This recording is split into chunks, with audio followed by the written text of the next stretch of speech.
Welcome to the fifth episode of mind management using some adapted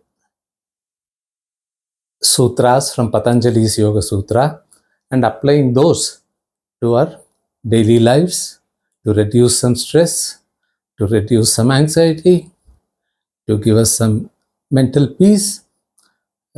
As I say, it's not that it's going to be completely, I'm assuring you that you'll be free from all these, but these practices will definitely help you in ameliorating some of these issues. My prefaces will keep on getting shorter and shorter. So the description below this video contains the link to the playlist that contains the previous episodes. New viewers, I encourage you to watch them. If you like this video, then it would be good for you to watch the previous ones so that you can catch up. Without the previous ones, you may not be able to understand the rest of what is coming. In case you're interested in watching again, for the regular viewers who are watching, you can always use those episodes for a recap. If you think you have gained a little knowledge, even a little bit, and some understanding, I have given you something to take away.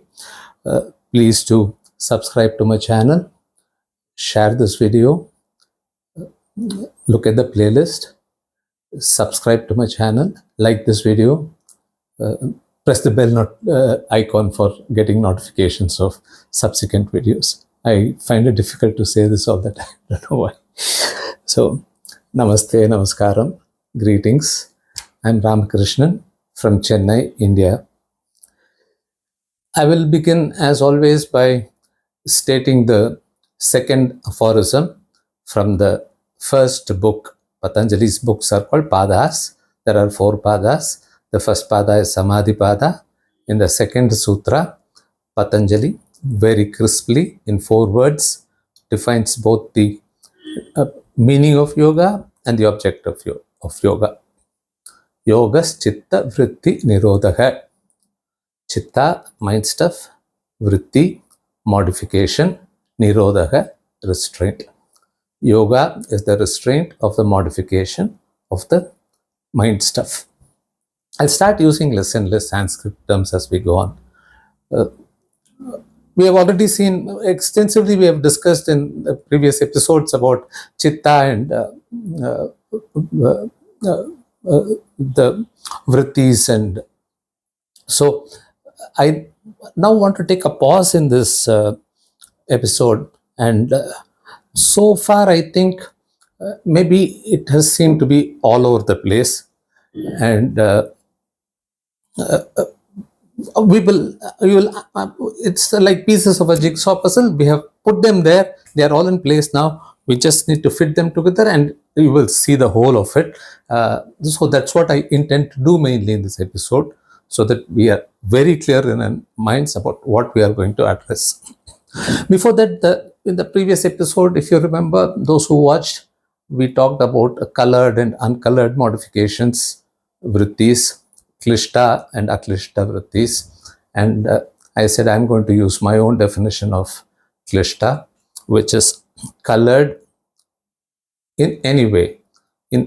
As soon as an adjective gets attached to a modification, it becomes colored. That's my definition. I stress again, that's not the the accepted definition of klishta, but for our purposes, I want to use this definition so that we can differentiate and start focusing.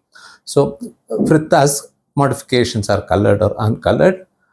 We are going to focus on the colored modifications, and of that coloring also, we are going to be applying these practices that will come later to the negative colored modifications. Call them negative, bad. They primarily those that cause all these anxieties, worries, stresses, etc. So we have narrowed it down now. Our subject, our topic of what is the core, what is the problem, as we say, the root cause analysis, like I said the last time, we have now stated the problem, given the problem statement. The problem statement is the negative colored modifications of the mind stuff. So this is what we have come to. Now I'll put together the whole thing. We said we have a controller that is in charge of the 5 senses and the 5 organs of action.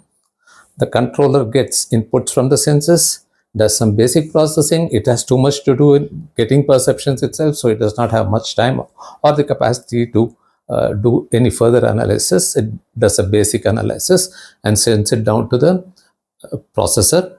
The processor has access, it accesses the database, the storehouse of knowledge, of memory, impressions, our experiences from birth to now. And again, I have said, I'll repeat it, I don't want to go into previous births, other controversial subjects. So let me start from this birth. So from this birth, all the memories, learnings, everything, etc., is contained in this data, in this database. Then the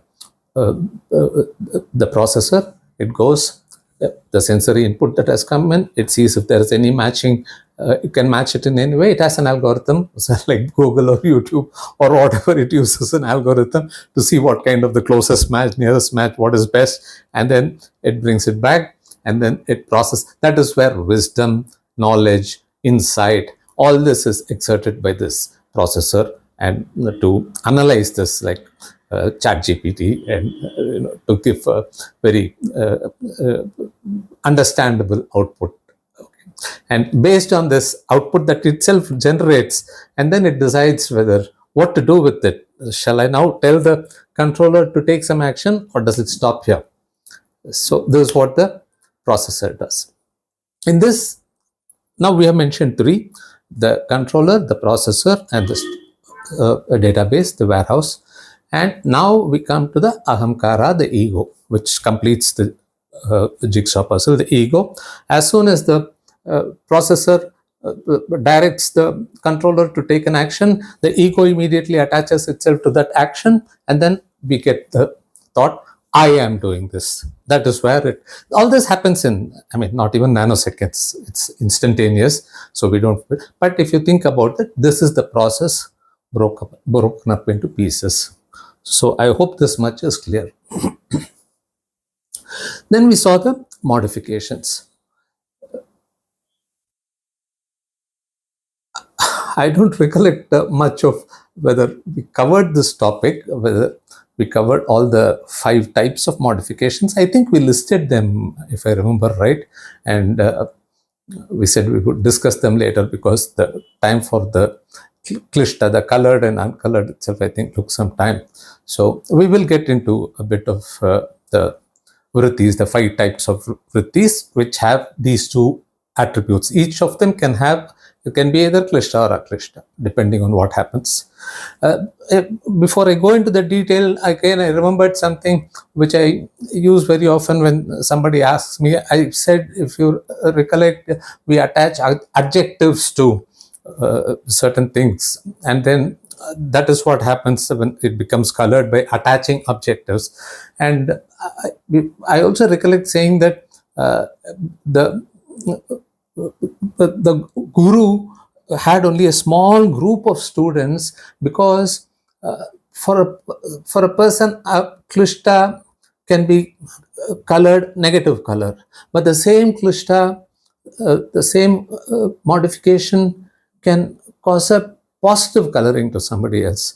This is why my conjecture that in all our gurukuls and pathshalas in those times that we have only heard about, they used to have only small groups of students, because each person needed to have personal attention.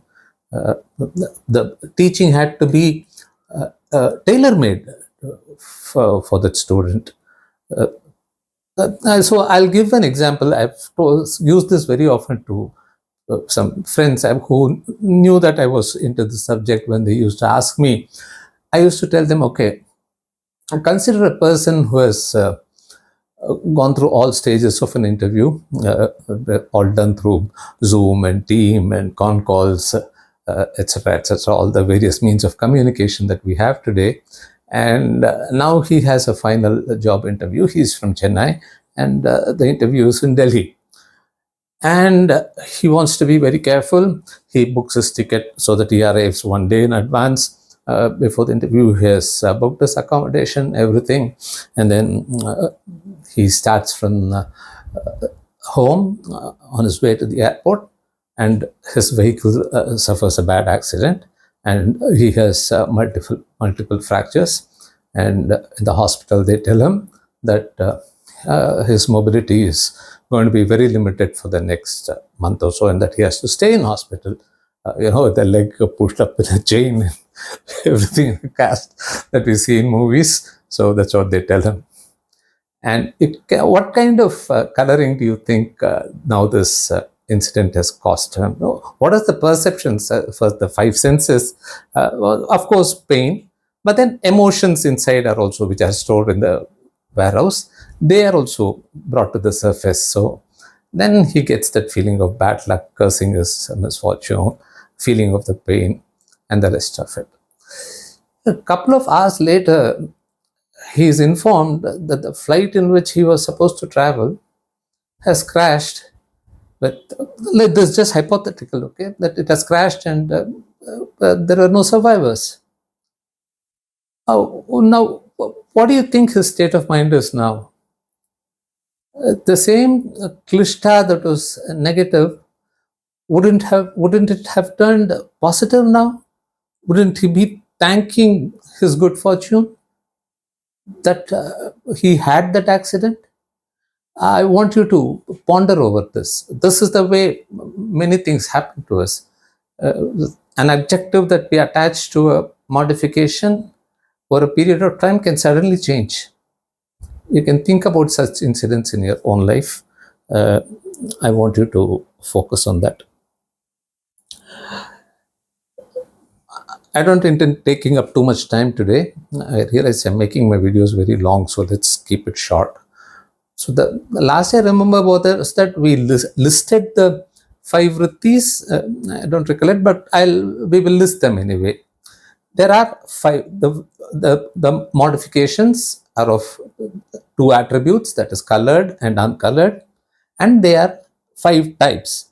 And Patanjali and the commentators on his sutras, mainly Vyasa's Bhashya on Patanjali's Yoga Sutra, and Misra's gloss on that, they say that these 5 modifications cover the entire gamut of modifications that happen to us. They are modifications, they are the source of modifications also. I said this earlier. That might sound contradictory, but that's the way it is. So the first modification is real cognition, right knowledge. The second is false cognition, indiscrimination, inability to discriminate. The third is imagination, verbal delusion. The fourth is deep sleep. And the fifth is memory. I'm sure you have doubts, especially deep sleep and memory. How are these modifications? The first 3 are okay. They will cause some modifications, but we'll come to those 2. But mainly ultimately we'll focus on the first 2 or 3, because that's what makes sense. We will discuss only right knowledge, true cognition today.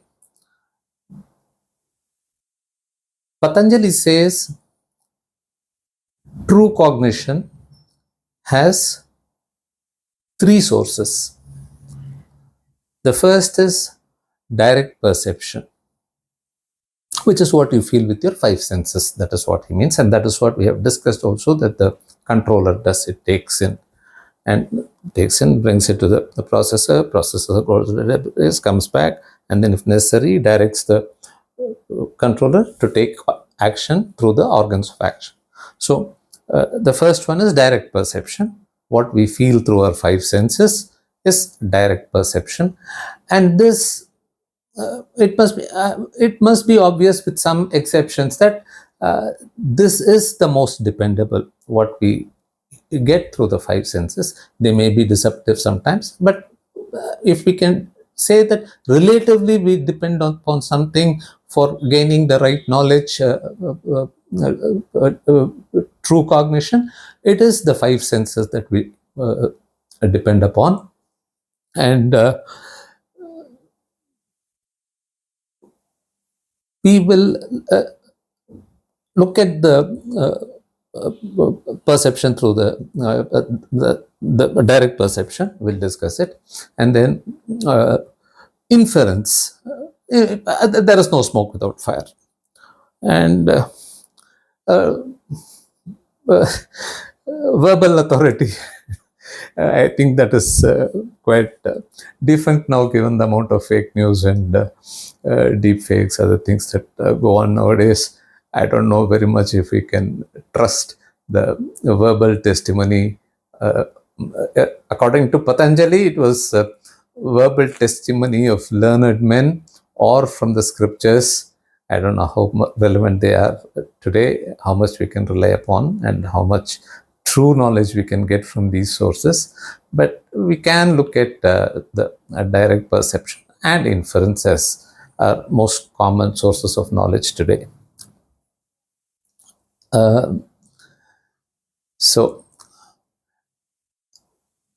real cognition, right knowledge.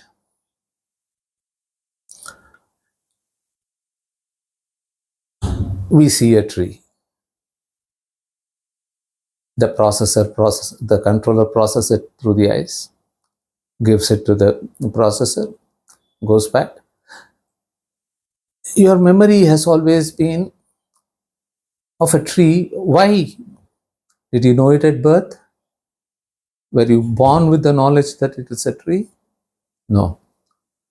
You were taught that it is a tree. People told you it's a tree. When you were young, when you asked, what is this? This is a tree. You heard other people referring to it as a tree. So now, because that memory is there, that knowledge is there, when you see that, you link it up with your database and immediately you get the perception tree. This is the way it works. Suppose someone had in your neighborhood, in your state, in your country, they were calling the tree a giraffe. And then you would also always say this is a giraffe, and if you went to Africa and saw that and somebody told you it was a giraffe, you would laugh at his face and say, no, no, no, that's a tree. So I want to make it clear that, there are these not contradictions, but yes. So much of what we do, the sense organs that perceive and then pass on information, and the database, if you think about it, then ultimately it is what the sense has perceived, what the controller has then passed it on, how has it been stored inside. So from childhood, the thought that there is a tree has come into you. The processor has gone in, found out that there is nothing in the storehouse about a tree, so it has taken this and stored it in the knowledge. That's it, that it's a tree for later recollection. And then it brings it back. When it sees a tree again, it goes, fetches it and says it's a tree. So this is real cognition. The same applies to smell, taste, sound, touch. We say it's hot. If in some other country hot is cold, then it becomes cold. There is some amount of relativity in this. I hope you understand. And I think we also discussed before that we hardly use at simultaneously maximum 3 of our senses. So this is how this system processes the whole thing. So real cognition is direct perception is one. The second, inference, where there is no smoke without fire. That's the most common inference I can think about. But logically, it is you see something of which you know the cause beforehand. Again, it is there in the storehouse, that where there is a fire, there is smoke, has been seen, registered through our eyes and gone into the database. So when you see smoke, you think there is a fire. That is inference. it automatically comes. You can think of any other examples. I know you all can do it, so I don't want to keep harping on the same thing. Well, we are not going into scriptural authority and third-party sources. These two itself are enough. Sometimes we say real cognition, but we will merge it into the next unreal cognition. On a hot day, in a road, we are traveling through a desert. You know what I'm talking about, I'm sure. We are driving a car, and what do we see in the distance on a hot day, driving through a desert? Our eyes see water. Is that real cognition? At that point of time, it is, isn't it? We think there is water there. But what happens when we near it, when we go near it? It disappears or it goes further away. Now, again, so what happened from real cognition? It became unreal for some time. And then when this happened repeatedly, the mind has stored, the processor has stored that also in the memory. It's out there. And then you are able to distinguish between what is real water and what is the mirage that you see of water. That capacity comes to you. Then you have real cognition. You now have discrimination. Unreal cognition is the inability to discriminate. I'll give you another example which is used very often in the Shastras. It is the example of you come into your room in the night and you see a snake lying on the bed. Without a second thought, you go bring a big stick and start, banging it to death. Even your cot might probably break down. You beat it so hard because you didn't even think anything. You just had to beat it up. And then you went and you switched on the light and you realized that it was your belt that was lying on the bed.